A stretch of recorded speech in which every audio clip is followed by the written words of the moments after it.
틈새 시장을 같이 공부해 보도록 하겠습니다.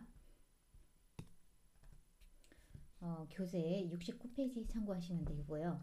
우리가 틈새 시장은 영어로 니치 마케팅, 니치라고 하고요. 니치가 틈새에 해당하죠, 그죠? 그리고 우리 한국말로 적소 시장이라고 한자죠, 그죠? 적소 시장이라고도 얘기한다. 작은 시장, 그죠? 그래서 개념을 살펴보시면 우리가 앞에서 우리 세분화를 배웠죠, 그죠? 세분화. 이 세분화할 때 그룹핑한 이 세분 시장보다 더 작게 조각난 더 작은 시장이라고 보시면 돼요. 이걸 갖다가 우리가 세분시장이라고 한다. 그래서 특정 미점 믹스를 추구하는 규모가 더 작고, 그죠? 특별하게 정리된 집단을 우리가 틈새 시장 또는 니치 마케팅이라고 합니다. 하나의 세분시장을 더 작은 하위 세분시장으로 나눔으로써 일반 세분시장을 크게 10대라고 했으면 10대 중에서도 여성, 그죠? 여성 중에서도 10대도 뭐예요? 1세서부터 해서 10세까지가 있잖아요, 그죠? 그러면은 어디까지 더 영아로 나눌 건지, 그 다음에 유아로 나눌 건지, 청소년으로 나눌 건지 해서 세분시장을 더 작게 나누는 부분이라고 얘기하시면 되겠습니다.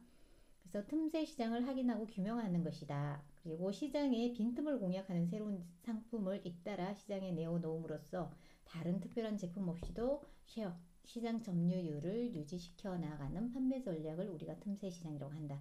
그래서 약간 은유적인 표현으로 남이 모르는 좋은 낚시터라는 뜻도 가지고 있다. 이렇게 보시면 돼요. 그래서 소규모의 시장에 대한 특화된 상품을 가지고 있는 시장 영역을 만들어가는 것, 이걸 갖다가 우리가 틈새라고 합니다. 그래서 일반적인 상품으로 뭐 양념 같은 경우에 마늘, 생강은 항상 그 뭐죠? 있는 그대로라고 생각을 하시잖아요. 그죠? 근데 그걸 가립형으로 만든 제품. 그 다음에 유제품 같은 경우도 모유에 알러지가 있는 아이들을 위해서 닥터유라는 알러지 반응을 보이는 알러지 전용 분유를 만드는 거. 그래서 세제 같은 경우도 드라이 클리닝 세제를 틈새 시장에 가지고 들어온 적이 있죠, 그죠? 근데 요즘 거의 안 보이는 것 같아요, 그죠? 그래서 이런 것들이 틈새 시장을 파고 들어가는 제품이다. 그런데 우리 틈새 시장의 이제 공통적인 특징, 요소 또는 특징을 보면 틈새는 뭐예요? 계속 변하죠, 그죠? 끊임없이 변화한다. 없어지기도 하고 생성되기도 한다. 없어졌다 다시 새로 생성되었다가 또 없어졌다가 새로 생기기도 하는 거. 그리고 작은 틈새는 대형 시장으로 변하기도 한다. 이렇게 보는 거예요. 그리고 똑같은 틈새에 여러 기업이 공존하기도 한다. 그래서 뭐 특징에 해당되는 것, 해당되지 않는 것, 뭐 이런 것들이 시험 문제 나오겠죠, 그죠? 그리고 틈새 마케팅의 핵심은 차별화, 전문화, 집중화 이 세 가지라고 보시면 돼요. 이 세 개가 핵심 키워드라고 보시면 되고요. 이 틈새를 차별화하는 거 아니면 그 틈새 세분 작은 시장을 갖다가 전문화하는 거 아니면 집중화하는 거 이 세 가지가 핵심 키워드라고 보시면 되고요. 그리고 위 세 조건을 만족시키지 못할 경우에는 다소 위험성이 따르며 시장이 크게 성장하면 대기업이 참여하기 때문에 시장 규모를 적절히 조정해야 한다. 이렇게 보는 거고요. 대기업에는 영업이익 측면에서 수시타산이 맞지 않아 원래는 틈새 마케팅은 중소기업에 유리한 마케팅이다. 이 키워드를 반드시 기억하셔야 돼요. 시험 문제 내기 참 좋잖아요.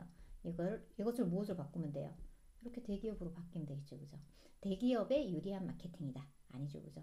근데 최근에는 기본은 이거예요. 그렇지만 최근에 대기업이 틈새에 뛰어들기도 하죠, 그죠?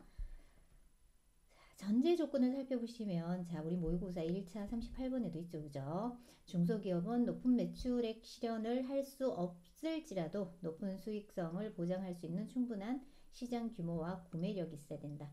이제 틈새 시장의 조건이죠, 그죠? 그 다음에 장기적인 어떤 시장 잠재력을 가지고 있어야 되겠죠. 여기에서 시험 문제에서 색깔이 바뀌었죠, 그죠? 장기적을 단기적이라고 볼 수 있겠죠. 그리고 이상적인 틈새 시장에는 어떻게 해야 돼요? 주요 경쟁자의 관심 어디에 있어야 될 것 같아요? 밖에 있어야 된다. 그럼 얘는 안, 그죠? 기업 측면에서는 당연히 충분한 능력이 있어야 되고요. 그 다음에 충분한 자원을 보유하고 있어야 되겠죠, 그죠? 그리고 마지막으로 소비자로부터 확립해 놓은 신뢰관계를 통해 주요 경쟁자들의 공격을 어떻게 해야 돼요? 방어할 수 있어야 된다. 그래서 경쟁자들의 적극적인 참여가 있을 때 형성된다. 그러면 틀렸죠, 그죠? 이게 지문에 있었던 내용이에요.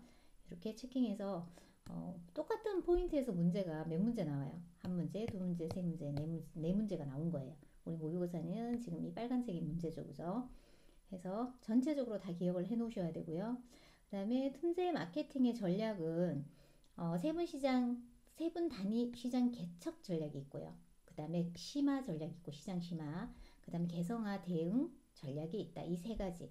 그래서 시험 문제, 기출 문제에서 이 전략 세 개를 모두 선택하여라. 이게 답이었어요. 보기 안에 들어있었겠죠, 그죠? 자, 그 다음에 이제 문제는 우리 모의고사 문제 뭐예요? 이 지문을 가지고 이렇게 찾는 문제죠, 그죠? 세분 단위 시장을 좁지만 깊게 개척하여 소비자 수요를 증대시키는 전략에 해당하는 것은 이렇게 찾아야 되겠죠, 그죠? 그래서 좁지만 깊게 개척한다고 했죠. 그래서 시장을 어떻게 해야 돼요? 깊게 심화하는 것, 이렇게 연결 지으면 되시겠죠, 그죠? 그래서 문제 체킹하시고요. 그 다음에 전문화 유형으로는 당연히 뭐 제품을 전문화시킬 수도 있고 마케팅 믹스 전문화를 할 수 있고 용도를 전문화시킬 수 있죠, 그죠? 그 다음에 고객을 전문화시킬 수 있다 해서 각각 연결하는 거 기억을 해주면 되고요. 이 부분에서는 아직 시험 문제가 나오진 않았어요. 그래서 뭐 향후에는 문제가 나오겠죠, 그죠? 그래서 여기까지 살펴본 것에 대한 문제를 한번 살펴볼게요. 틈새 시장, 니치 마케팅에 대한 설명으로 거리가 먼 것을 찾는 거죠. 그래서 우리 4분 한번 볼까요? 틈새 시장은 시장 세분화의 상위 개념으로 여러 개의 세분 시장의 포괄적인 집합을 의미한다. 여러 개 세분 시장이 아니죠, 그죠? 세분 시장 중에 더 작게 규정된 시장이다. 이렇게 보시면 돼요. 그래서 4번이 틀렸다. 이렇게 보시면 되고요. 그 다음에 공통적인 특징과 요소에 대한 문제죠, 그죠? 해당하지 않는 것. 해서 5번을 살펴보면 큰 수익성이 보장되기 때문에 주로 대형 기업 이렇게 나오죠, 그죠? 대기업. 이게 아니라 어디에 유리하다고요? 중소기업에 유리하다. 독점하는 형태 보인다. 이것도 틀린 문장이죠, 그죠? 중소기업에 유리하다. 이렇게 체킹을 해주시면 되고요.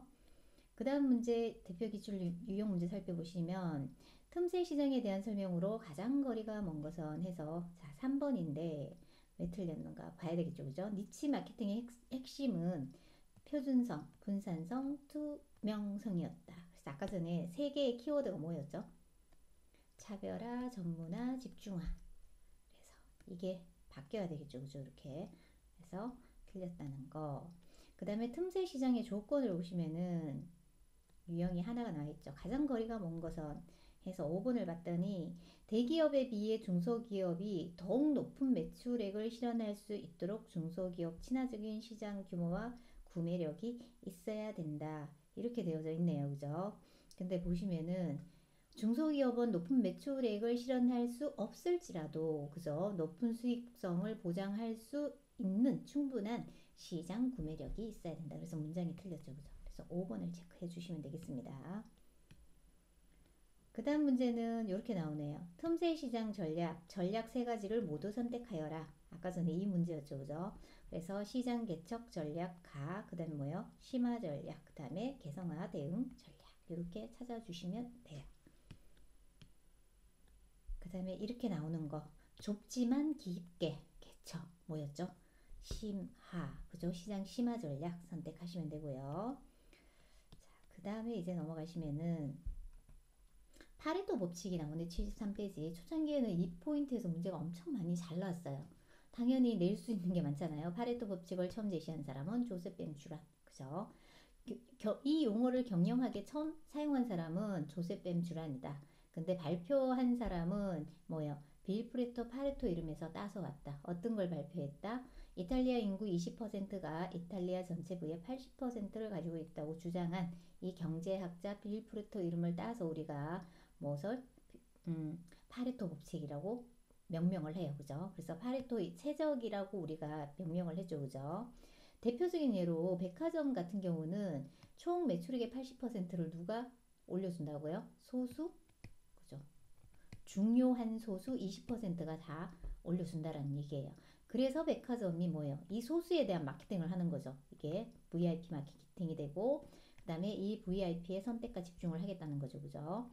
그래서 대부분의 현상이 중요한 소수에 의해서 결정이 된다. 그래서 이 20% 그죠? 전체 결과의 80%는 20% 원인에서 나온다. 그래서 파레토 법칙이라고도 하고요. 8대 2 법칙 또는 80대 20 법칙이라고도 합니다. 그래서 핵심 키워드를 우리가 선택과 집중 VIP 마케팅이다. 그래서 예상 문제에서 있는데 보시면은 다음 중 파레토 법칙에 대한 설명 중 틀린 것은 뭐 맞는 것은 이렇게 쉬운 문제가 나오겠죠. 그래서 문제 한번 볼까요? 기출 유형 첫 번째 문제는 마케팅 전략 수립과 관련해 조셉 주란이 최초로 경영학에 도입한 개념으로 20%의 중요한 소수가 80%의 대수롭지 않는 다수보다 뛰어난 가치를 창출한다는 이론은, 그래서 이게 파레토 법칙 찾는 문제 하나. 그 다음에 뭐 어떤 게 있겠어요? 파레토 법칙을 경영학 용어에 처음 사용한 사람은, 학자는 이렇게 나오겠죠. 그죠? 그럼 누구죠? 빌 프레토 파레토가 아니고 누구예요? 조셉 뱀 주란이다. 이렇게 체킹하시면 돼요. 그 다음에 유형으로 파레토 법칙에 대한 설명으로 거리가 먼 것은, 이렇게 문제가 나옵니다. 그래서 답은 4번이라고 되어져 있는데 왜 틀렸을까요? 인기 있는 상품이나 주력 상품에 집중하는 획일적인 사고에서 벗어나 다양한 가능성에 눈뜰 수 있는 계기가 되었다. 이거는 파레토 법칙의 반대 법칙인 다음번에 배울 롱테일 법칙에 대한 설명이에요. 그래서 롱테일 법칙을 한번 보겠습니다. 파레토 법칙을 조금 더 보고, 그래서 우리 파레토 법칙을 보시면은 일정한 소득 수준 X 이하를 버는 사람의 수가 X 이상을 버는 사람의 수보다 줄어들면 소득 비율의 불평등은 감소한다라는 이 빌프레토 파레토의 어떤 파레토 법칙, 그러니까 소득 분포에 관한 통계적 법칙 발표 후에 후세 학자들은 이것을 무엇이라고 불렀다? 파레토 법칙이라고 불렀다라고 보는 거예요. 그래서 한번 보시면 될 것 같고요.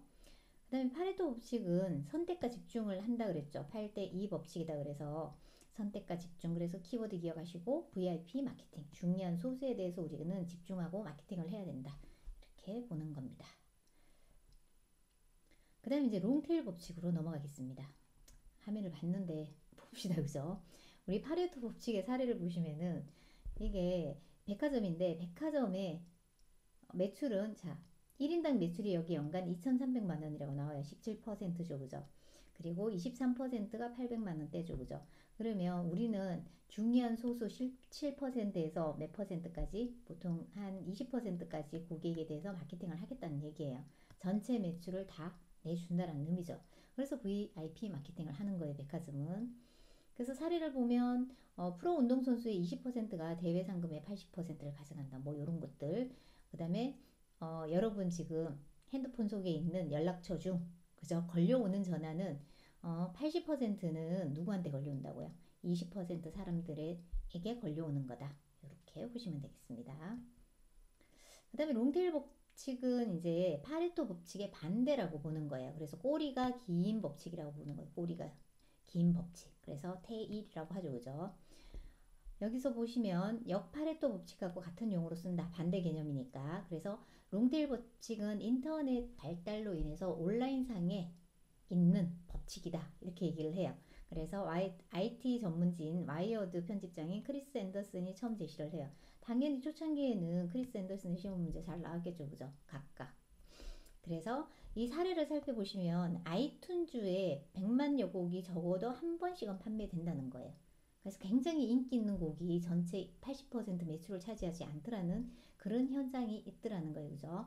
사람들이 아주 인기 있고 선호하지 않는 곡도 한 번씩은 다 팔리더라. 그리고 아마존닷컴에 10만여 종에 달하는 서적 중에 98%가 한 권 이상은 판매되더라. 그래서 이 긴 롱테일이 매출의 50% 이상을 차지하더라고 보는 거예요. 그죠? 50에서 많으면 뭐 70까지도 올라간다라는 얘기죠. 그죠? 그래서 롱테일 법칙이라고 합니다. 20%의 인기 상품이 나오는 수익 대비해서 80%의 비인기 상품에서 나오는 수익이라고 보는 거죠.